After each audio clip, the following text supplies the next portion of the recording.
Livro de Josué, capítulo 1. Essa passagem é uma passagem muito nobre, até usamos muito quando fazemos mudanças de obreiro, né? Mas não é o caso. Ela, desde aqui, antes dela e depois dela, há toda uma preocupação do Senhor para com a família. Hoje eu não falarei de fé, de ânimo, mas falarei da família, né? Tenho certeza que durante todo esse tempo, muitas ministrações foram com esse objetivo e daremos continuidade. Tem como título, está epigrafado, Deus fala a Josué e anima-o. Depois de Deuteronômio, o livro de Josué, capítulo 1, todos encontraram? Diz assim: E sucedeu depois da morte de Moisés, servo do Senhor, que o Senhor falou a Josué, filho de Num, servo de Moisés, dizendo: Moisés, meu servo, é morto. Levanta-te, pois, agora, passa esse Jordão, tu e todo este povo, a terra que eu dou aos filhos de Israel. Só até o versículo 2, porque como é uma palavra dissertativa, mantenham a Bíblia aberta para que possamos acompanhar o texto. Amém? Eu quero apresentar aqui a minha esposa, a missionária Ivaneide, a minha filha Aline Stephanie, cadê a Aline? A Aline Stephanie, o Lucas, Felipe e o João Mateus, né? São os meus filhos, estão de férias e aproveitamos para estar aqui também em família, né? Meus amados irmãos, sempre houve uma preocupação de Deus na condução do seu povo. Eu sempre falo uma coisa, eu já vi muito pastor sem igreja, mas eu nunca vi uma igreja sem pastor. Para cuidar de ovelhas, Deus concedeu pastores. Só quem entende uma ovelha é um pastor. Por mais conhecimento clínico que um médico tenha, ele não entende nada de alma. Quem entende de alma é o pastor. Ele entende da cura do corpo humano, ele estuda a anatomia e ele entende, na sua formação como clínico geral, da planta do pé até a cabeça, ele tem um panorama geral do corpo humano. Mas, alma é pastor. O Senhor disse em sua palavra que os pastores são bispos das vossas almas, né? E isso é bem lembrado quando o apóstolo Paulo estava fazendo um discurso muito enfadonho e caiu um jovem lá de cima do 3º andar, caiu lá embaixo, e ali todos os diáconos, as diaconisas correram apressadamente para ver aquele desfecho, e quando chegaram lá, perceberam que aquele jovem estava morto. E naquela equipe tinha um médico chamado Lucas, e também foi atestado que aquele jovem estava morto. Mas o apóstolo Paulo desceu até lá e disse: olha, Lucas, você conhece da medicina. Eu entendo de alma, o menino não está morto não. E o menino reviveu. Amém? Então, tem pessoas por aí, irmãos, que estão mortas. E o médico não pode animá-lo. Mas um pastor pode ajudá-lo. Procure o seu pastor, converse com ele. Amém? Então, depois que Josué, irmãos, estamos falando aqui de um grande líder chamado Moisés. Um grande libertador. E agora Deus faz essa transposição. Para aquele povo que foi libertado, Deus levantou um grande salvador. Um tipo de Cristo. Um homem chamado Josué, que a própria forma do seu nome já é Jesus. E Josué, irmãos, foi um líder, um trabalhador braçal. Não, lá em Êxodo, no capítulo 17, ele já aparece em frente a uma guerra. Ele é nomeado uma guerra contra os amalequitas. Mas Josué foi aquela pessoa que viu o povo atravessar o Mar Vermelho a pé enxuto, que viu tantas coisas acontecerem, e de repente, irmão, o seu líder morre, e o povo lamentou muitos dias. No entanto, o Senhor já tinha levantado Josué, com uma missão importante, né, de salvar aquele povo, de cumprir uma promessa que ele tinha feito para Abraão. Abraão morreu e não viu essa promessa se cumprir, né? Depois de Abraão vieram os patriarcas, também morreram, né? Morreu Abraão, morreu Isaac, e Jacó foi que começou a ver os cumprimentos dessa promessa. E na vida de José, isso se cumpriu. Então aqui, uma grande nação, um grande povo, uma grande promessa, e Deus disse assim: olha, Moisés morreu. Irmãos, o que você tem que fazer em vida. Depois da morte, nós não podemos fazer mais nada. Vimos lá em Eclesiastes capítulo 9, está escrito isso. Irmãos, que tudo quanto te vier a mão para fazer, faça-o conforme as suas forças, porque na sepultura, para onde tu vais, lá não há ciência, lá não há conhecimento, lá não há indústria, lá não tem mais trabalho braçal, lá não tem mais nada. Irmãos, estamos aguardando apenas o dia de juízo. E aqui, o Senhor ainda começa agora a dialogar com Josué. O Senhor aqui não estava monologando. Deus estava falando com Josué. Quando nós vemos esses 9 versículos, nós vemos que era uma conversa que tinha início, meio e fim. E Josué em todo o tempo calado. E Deus continuou falando com Josué. E disse assim: olha, Josué, todo lugar que pisar a planta do vosso pé, eu vos tenho dado, como eu disse a meu servo Moisés. Irmãos, tem muita conquista para a nossa vida. Estamos no final de 2012. Talvez pessoas começaram com um propósito em janeiro, chegaram até fevereiro, em março já desistiram. Irmãos, as bênçãos de Deus na nossa vida são bênçãos incondicionais. Eu não sei explicar isso, porque a verdade é que não merecíamos nada, mas Deus ele faz porque Ele é Deus, porque Ele amou. Vimos? Porque Deus ele ama o pecador. Deus, não existe ninguém que não peque, mas se tivesse alguém que não pecasse, Deus ele ama o pecador com a mesma intensidade que amaria aquele que não pecou. Porque Deus ele é amor, Deus ele não faz distinção, Ele não faz acepção. Irmãos, ninguém pode te fazer inferior sem o seu consentimento.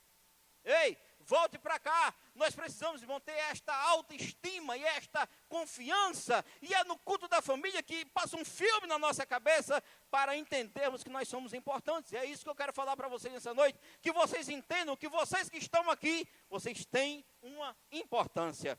Olha, todo lugar que pisar a planta do vosso pé, ou seja, Josué, não fica deitado não. Não fica parado. Porque o tempo não para. Foi Cazuza que disse isso. O tempo não para. O tempo não volta. Irmãos, 7 horas, as 7 horas de hoje que você teve, nunca mais voltará na sua vida. Ele disse assim: olha, onde pisar a planta do vosso pé. Irmãos, estava dizendo assim: olha, é na tua caminhada que você vai conquistar. É avançando, é parando. O Senhor não manda ninguém parar.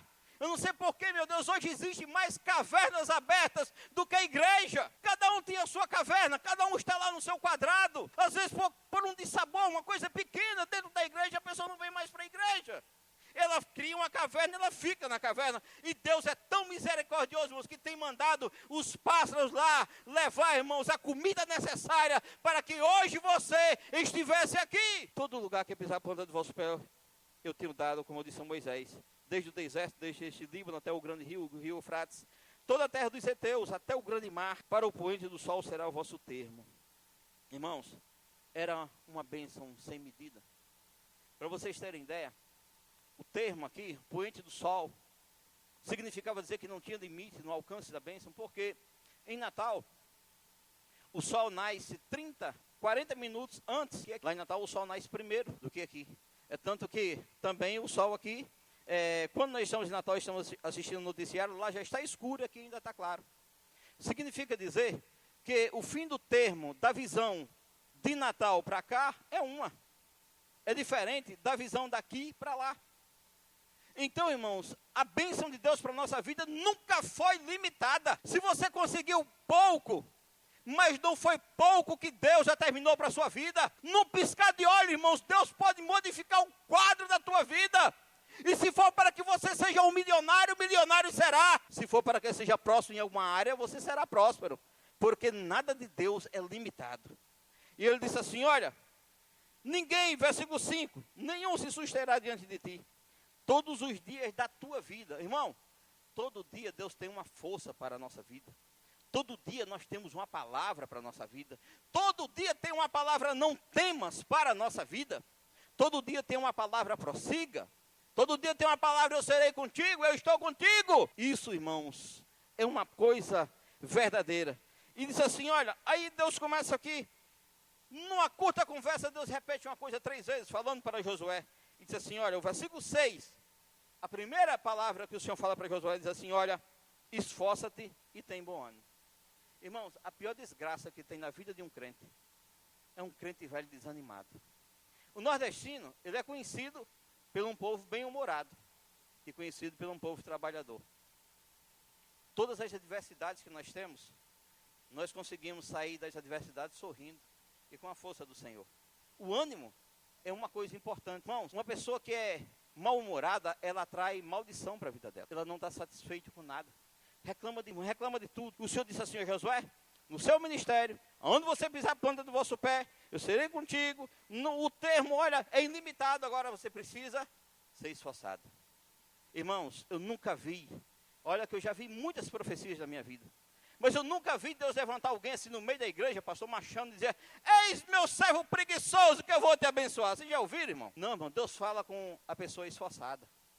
Deus fala com aquela pessoa que o pastor diz assim, olha, varão, aqui na igreja está precisando de fazer isso. E ele olha para aquela pessoa e vê que ele nunca fez aquilo. E confia a obra para aquela pessoa. E aquela pessoa vai estudar, e vai pesquisar, e vai se intensificar. E quando pensa que não, ele está uma pessoa aprimorada, viu, irmãos? Ele está uma pessoa, sabe por quê? Porque se esforçou. Porque é uma pessoa animada. Você não consegue evangelizar com uma pessoa desanimada. Ah, irmão, o calor está grande, ou está fazendo frio, é longe. Tem carro para ir, irmãos. O desanimado, ele coloca tudo quanto é de desculpa. O Senhor falou, Josué, quer ser bem sucedido, quer ser um grande líder, e foi um grande. Seja esforçado e animado. Por quê? Porque tu farás este povo herdar. Para que você, irmãos, tem tanta energia e você não vai fazer nada? O Senhor disse, não, você precisa ser animado e esforçado, porque eu prometi um dia ao meu amigo, eu prometi algo ao meu amigo Abraão. Fiz uma promessa a Abraão. E você vai ser parte que vai cumprir essa promessa. Você precisa ser esforçado, você precisa ser animado. Irmãos, o obreiro que não é esforçado, ou seja, o crente que não é esforçado e que não é animado, ele nunca vai ser um obreiro. Ele nunca vai ser um obreiro. Porque você tem que superar muita coisa com a alegria do Senhor na sua vida. Não é da sua alegria não, o seu ânimo vai embora, irmão. Tem dia que você está triste, tem dia que você está dizendo assim, meu Deus, tem dia que você está precisando que alguém bata no teu ombro e diga assim, olha, Jesus te ama. Ei, o negócio não parou por aqui não. A caminhada é longa, levanta-te, come, porque tu vai caminhar muitos dias ainda. A obra de Deus na tua vida não terminou. E a gente precisa, irmão, ter esse ânimo, ter essa fé, ter essa coragem. Tu farás esse povo herdar a terra. Aí depois diz assim, olha, no versículo 7, Deus repetiu de novo, diz assim, tão somente, ou seja, a única coisa, você, Moisés, ô Josué, tudo eu vou fazer. Quem vai abrir o rio sou eu, quem vai derrubar as muralhas sou eu, você precisa ser animado. Tão somente esforça-te e tem muito bom ânimo. Para quê? Para teres o cuidado de fazer. Já é uma outra coisa, ter o cuidado de fazer, conforme toda a lei que meu servo te ordenou. Dela não te desvie para a direita e nem para a esquerda, para que prudentemente te conduzas por onde quer que andares. Irmão, a observância, o sucesso da nossa vida, o sucesso está na observância da palavra de Deus. Tem mistério, irmãos. Não tem, olha, se você vir uma pessoa aí muito abençoada, mas não observa isso aqui, tem alguma coisa errada. Pode olhar, você vai bater o olho e você vai perceber. Se não tiver aqui, com esse fundamento, não tem sucesso. Aí o versículo 8 diz assim, olha, não se aparte da tua boca o livro desta lei. Antes medita nele de dia e de noite. Tem gente que nem medita de dia e nem medita de noite. Quando medita de noite, não medita. O que ele recebe na igreja, no outro dia ele destrói tudo com o seu comportamento. O Senhor não mandou aquilo ler, o Senhor mandou meditar. Irmãos, é você remoer a palavra. Puxa vida, ontem lá na igreja, eu vi uma palavra assim, assim, e no outro dia se apresentou uma condição que é contraditória com o que você aprendeu no dia anterior. Você diz, não, que é isso? Pô, eu sou crente, eu não vou concordar, eu vou proceder diferente. Isso aqui chama-se meditar. Irmãos, meditar. Então não se aparte. Aí o versículo 9, versículo 8, não se aparte da tua boca do livro desta lei, antes medita nele de noite, para que tenhas o cuidado de fazer conforme tudo quanto nele está escrito. Porque então farás prosperar o teu caminho, e então prudentemente te conduzirás. Aí o versículo 9 diz assim, não te mandei eu? Aí repete novamente, ó, esforça-te e tem bom ânimo. Irmãos, uma igreja, não é pastor que enche igreja. Isso aqui quem dá o crescimento é o Senhor. Sintam-se privilegiados por estarem aqui hoje, pelo o Senhor ter concedido, você está aqui. Olha, rapaz, de janeiro para cá, se eu fosse perguntar a você quantas adversidades você enfrentou, às vezes perdas na família, às vezes perda de emprego, né, irmãos? Quantas situações diversas aconteceu esse ano? Nós estamos chegando o ano, meu irmão, no final do ano. E você está aqui, você pode dar glória a Deus. Hoje é motivo, irmãos, de nós agradecermos ao Senhor por tudo isso. Mas o Senhor, ele diz assim, olha, esforça-te e tem bom ano, não pasme e nem te espantes. Irmãos, na obra de Deus você não pode pasmar. Puxa vida, rapaz, olha o que aconteceu com a irmã fulana, com o irmão lá, rapaz, o obreiro da igreja. Irmãos, não para com essas coisas. Deus tem um caminho para nós. E nós temos que andar nesse caminho. Mas onde eu quero dar ênfase, que eu tenho uma outra Bíblia, irmãos, que já é tudo, eu marco minhas coisas, nessa aqui eu peguei uma Bíblia diferente, e eu passei aqui por cima, mas tem duas palavras aqui nesse texto, pastor Marco, me ajude aí, que o Senhor falou para Josué, uma coisa muito importante. Esses dois verbos precisam serem conjugados.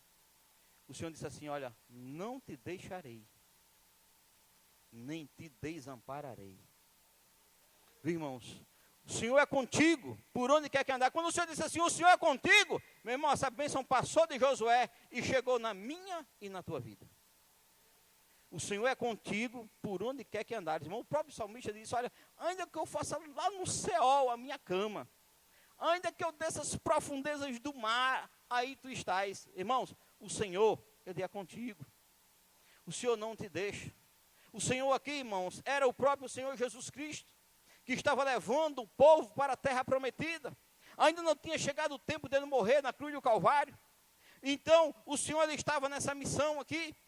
Mas quando nós chegamos lá em Lucas, no capítulo 15, quando o Senhor começa a falar 3 parábolas, porque o Senhor estava referindo-se a escribas e fariseus e saduceus e pecadores, ou seja, 4 tipos de pessoas. O Senhor fala a parábola da dracma perdida, o Senhor fala a parábola da ovelha perdida, que é a primeira, a dracma a segunda, e a terceira parábola do filho pródigo.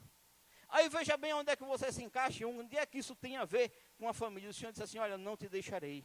E o Senhor falando para aquele povo, o Senhor citou uma parábola e disse assim, olha, qual o pastor, qual o homem, que tendo 100 ovelhas no curral e perdendo-se uma, ele não vai atrás daquela ovelha e caça até a achar. Preste atenção uma coisa. Olha o Senhor aqui como o bom pastor. Irmãos, as 99 que estavam no curral, não tinha o valor da ovelha perdida. Agora você entenda a matemática de Deus. Irmãos, tem muitas pessoas, muitos empresários que estão fechando seus balanços por aí e dizem assim, poxa vida, olha, nós tivemos 30%, a nossa perda esse ano foi 20%, 30%, e ele acha que isso não é nada. Para o Senhor, não.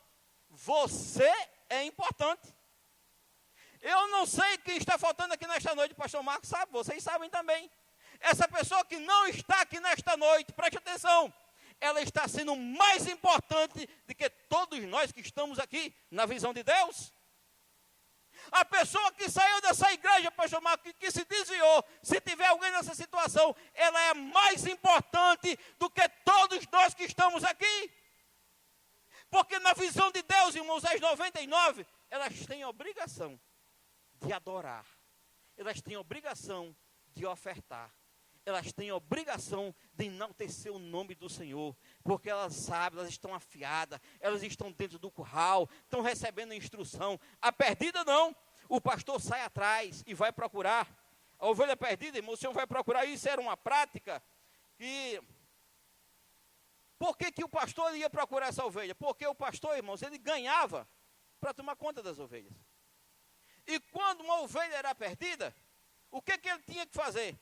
Se o lobo devorasse uma ovelha, ele tinha que ir atrás, ver onde o lobo devorou a ovelha, e tinha que trazer as pontas das orelhas, ou então as pernas das ovelhas. Isso está escrito lá em Amós, capítulo 3, versículo 12. Por isso que o Senhor citou essa parábola aqui. Então, se ele trouxesse pelo menos as pontas das orelhas da ovelha, ele dissesse assim, olha, para o seu dono, olha, está aqui, ó. Foi um lobo, foi um leão que despedaçou a ovelha, está aqui. Então, ele não pagava aquela ovelha. Mas se aquela ovelha fosse perdida, ele tinha que pagar aquela ovelha. Eu quero dizer, meu irmão, que você é muito importante para o Senhor. E o Senhor disse, qual homem que tendo 100, perdendo uma, não vai atrás e busca até achar, até voltar. Irmãos, às vezes durante um ano na igreja, as pessoas que saíram são mais do que as pessoas que permanecem. E o Senhor não despreza nenhuma delas. Aí depois o Senhor citando em continuidade na parábola, diz assim, olha, e qual a mulher que tendo 10 dracmas e perdendo uma delas, não acende a candeia, não varre a casa e procura com diligência até achar. Ó, irmãos, 9 dracmas não tinha o valor de uma. Uma dracma é mais importante do que as 9, porque o Senhor estava falando para pessoas diferentes. Aí quando chega lá na parábola do filho pródigo, o Senhor disse assim, olha, quando aquele jovem pegou lá o dinheiro da fazenda e vendeu tudo, irmãos, e foi, e depois ele volta arrependido, e o irmão mais velho encontra naquela situação, aí o pai disse assim, mas meu filho, não tinha eu para estar animado, porque esse teu filho estava morto, mas reviveu, estava perdido, mas foi achado. Viu, irmãos? E aquele filho não entendeu, porque tem gente, irmãos, que o pai disse, mas meu filho, você tem tudo aqui. Por que você não matou um boi? Esse boi era seu. Por que você não convidou os seus amigos também e não deu uma festa? Os amigos não são seus, a fazenda não é sua, o gado não é seu, as ovelhas não é seu, tudo aqui é seu, por que você não fez isso? Tem gente, irmãos, que às vezes ele fica só igreja, esquece, negligencia a área da família. Quem é pastor, ele tem muita facilidade em incorrer nesse erro. Nós temos, o ofício às vezes nos leva, você tem que tomar cuidado, irmãos. Então ele disse assim, olha, porque tem pessoas, irmãos, que não sabem, esse microfone esse é seu. Esse instrumento aqui, irmãos, é para você adorar o Senhor. Essas cadeiras aqui, irmão, é para você sentar. Eu sou de fora, eu estou chegando aqui, fui me franqueado numa tribuna, eu estou aqui com o microfone na mão, vocês estão ouvindo uma palavra. Vocês têm esse direito também, irmão. Às vezes tem pessoas, irmão, que ficam limitadas dentro da igreja. Não, o pastor só fala com fulano. Ah, mas a esposa do pastor, não vai com minha cara. Irmão, esse casal aqui está aqui para vocês desfrutar. Para vocês consultá-los. Irmãos, estão aqui para servir. Irmão, tudo que tem aqui, meu irmão, é para você desfrutar. Vocês estão numa igreja linda. Inclusive o Senhor Jesus está aqui nesta noite. Cuidado, irmãos, com a família. A ovelha não tinha sentimento. A dracma também não tinha sentimento. Mas o filho tinha sentimento. Ele disse assim, olha, eu pequei contra o céu e perante ti, não sou digno de ser teu filho. Ele ensaiou tudo aquilo para falar para o pai. Irmãos, quando você vê alguém chegar aqui arrependido, e diz, Deus tem misericórdia, eu estou nas drogas, eu estou na prostituição, eu estou no alcoolismo, Deus tem misericórdia, irmão. O Senhor tem misericórdia e perdoa.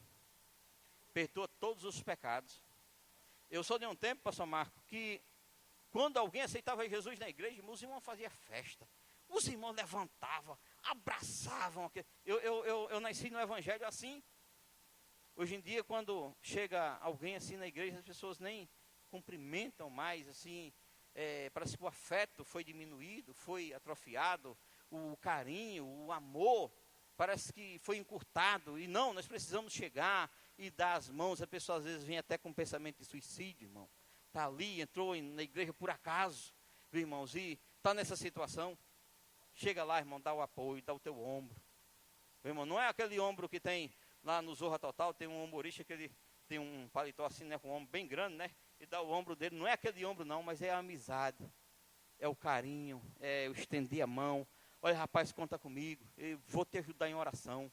Olha, eu vou fazer algo por você. O que eu posso fazer pela tua vida, irmãos? E fazer isso, porque eu tenho certeza que o próximo final de 2013, se Jesus Cristo não voltar, até lá, você está aqui, irmãos, com a outra realidade. Então, você tem valor, porque quando tem aqui santuário da família, isso é num contexto maior. Porque a família não é só a sua esposa, ou o seu esposo e os seus filhos. A família é mais abrangente.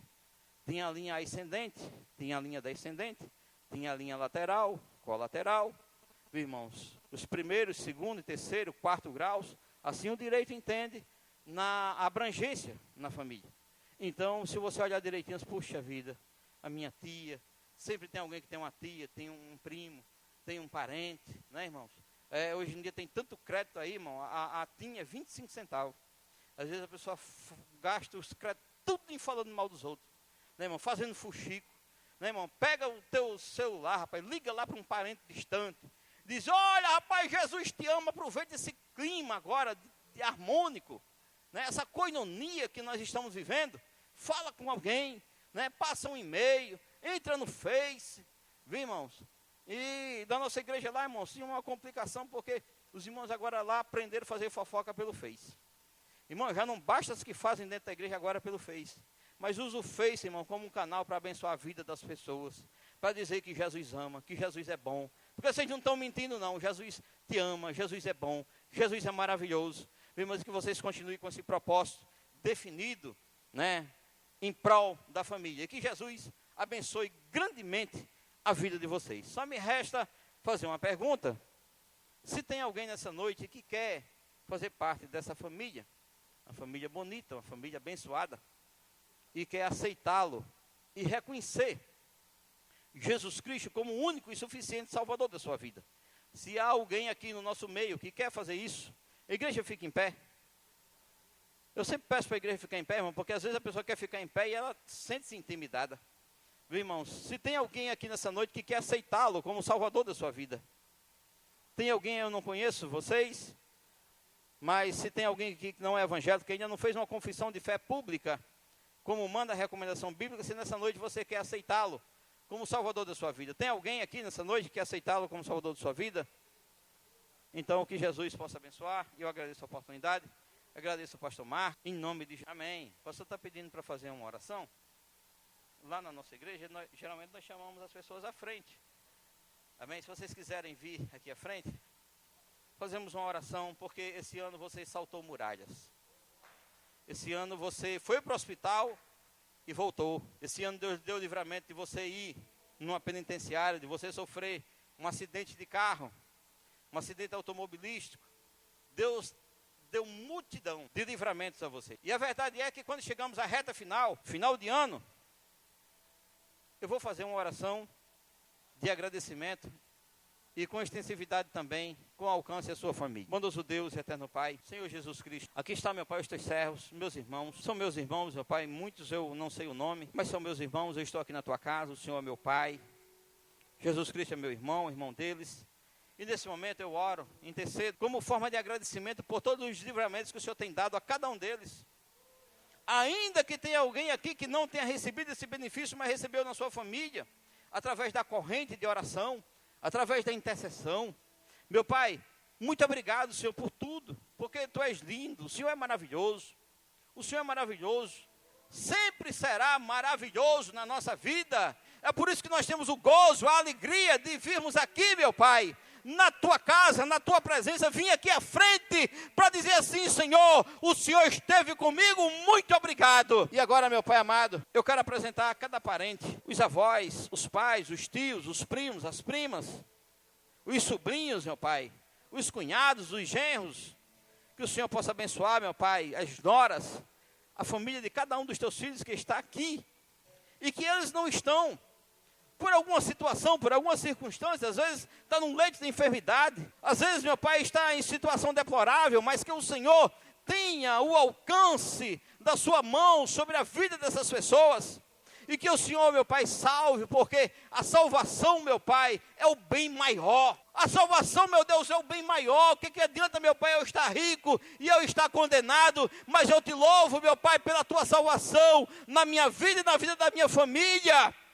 Oh, meu Pai, oh, Senhor Jesus, nós sempre clamamos a Ti, meu Pai, e é a Ti que queremos clamar eternamente, porque sabemos, meu Pai, dos valores, sabemos, ó Deus, que um dia o Senhor morreu na cruz do Calvário, e morreu pelo meu inimigo, morreu pela pessoa que eu não gosto, morreu pela pessoa que eu não conheço, e aqui estão, meu Pai, a minha família. Meu Deus, muito obrigado por tudo, meu Pai. Abençoe o ministério do pastor Marcos, da sua esposa, a pastora Neide, de todo o seu corpo ministerial, da sua retaguarda, das pessoas que oram por esse casal, pela administração, meu Pai, do louvor, dos serviços, meu Pai, que são executados nessa igreja. Abençoe a vida de cada um, meu Pai, desde o trabalho mais simples ao mais complexo, que o Senhor possa, meu Pai, abençoar o Teu povo.